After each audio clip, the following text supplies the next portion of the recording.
There are three methods of fielding ground balls in the outfield. The first is the infield style. We want to make sure that when the ball is hit to us, that we give ourselves time to get into a good foundation or to give ourselves a good base to field the ground ball. We want our butt to be down. We want our glove to be a little bit inside of our glove hand foot. We want our hands to be out in front of us. As we field the ball, we're going to bring the ball to our throwing hand side, step with our left foot towards our target, and get into a throwing position.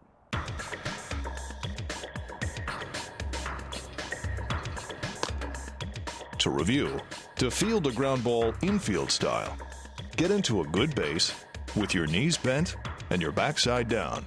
Your glove should be inside your glove hand foot, your hands out in front of you. As you field the ball, bring the ball up to your throwing hand shoulder. Step with your back foot toward the target to get into a good throwing position. Second is the do or die method of fielding a ground ball. We're going to use the do or die in a close game when we need to throw somebody out of the base. We're going to approach the ball full speed. We're going to get down and field the ball to the outside of our glove hand foot. As we field the ball, we're going to take it to our throwing hand shoulder and make one step with our back foot directly to our target. This is a very efficient way of making a throw. The second option with the do or die is, again, we're moving full speed to the ball. This time we're going to field the ball to the inside of our throwing hand foot. As we field the ball and come through the ball, we're going to take it to our throwing hand shoulder. As we do this style, we're going to take an extra step to make the throw, a gathering step.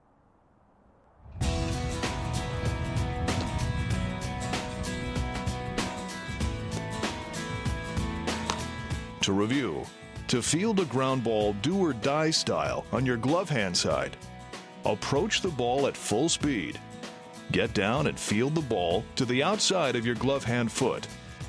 As you field the ball, bring the ball up to your throwing hand shoulder.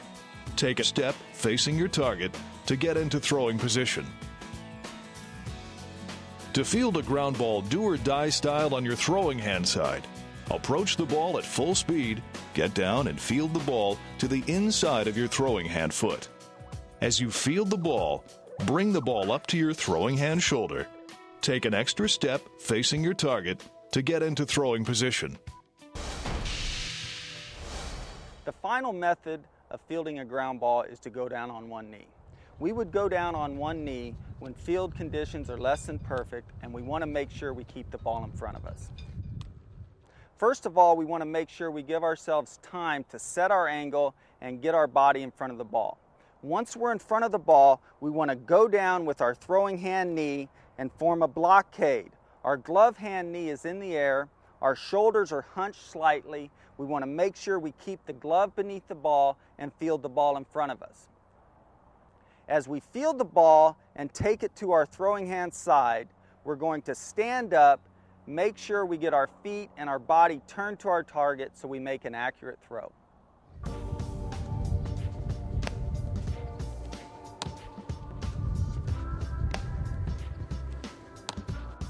To review, to field a ground ball one knee style, get your body in front of the ball.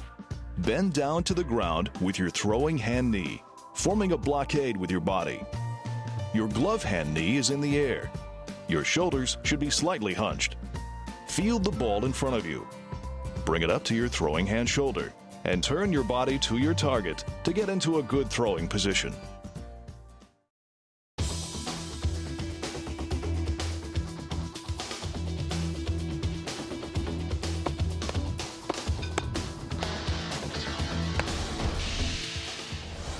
Another skill that we want to work on in the outfield is catching fly balls.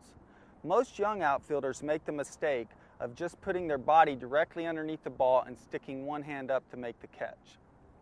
We want our outfielders to first of all get a good jump and to get 3 steps behind the ball. So as they make the catch, they're coming through. So Leah's going to get 3 steps behind the ball. She's going to get turned slightly towards her throwing hand side. She's going to get both hands above the shoulders, and as she makes the catch and takes the glove and ball to her throwing hand side, her back foot is going to step directly at her target to get herself into a good throwing position.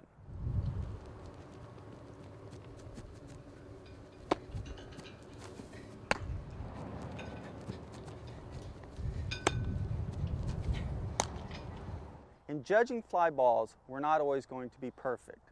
There are times when we get our jump, take our drop step and crossover, and turn the wrong way. There are times when we take our drop step and crossover and turn the right way.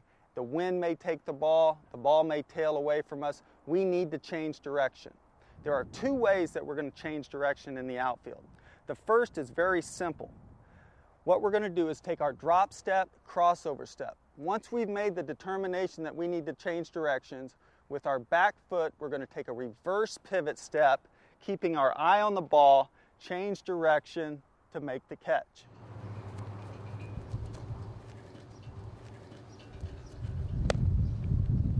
The second method is a little bit more difficult.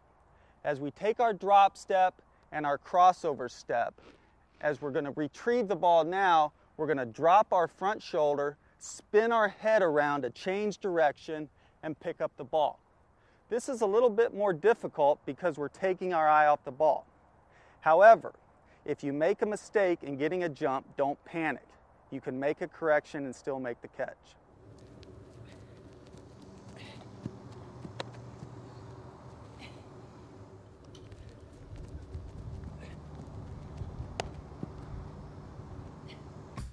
To review, when catching fly balls, get a good jump, and ideally get 3 steps behind the ball. Turn slightly toward your throwing hand side, with both hands above your shoulders. As you make the catch, take the glove and ball to your throwing hand side. Step with your back foot directly to the target to get into a good throwing position. There are 2 ways to change direction in the outfield. The first technique is a reverse pivot. Once you've taken a drop step and a crossover step, take a reverse pivot step with your back foot.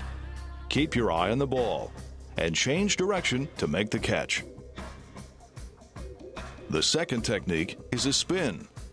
After you've taken your drop step and crossover step, drop your front shoulder, spin your head to change direction, and as quickly as possible get your eye back on the ball in order to make the catch.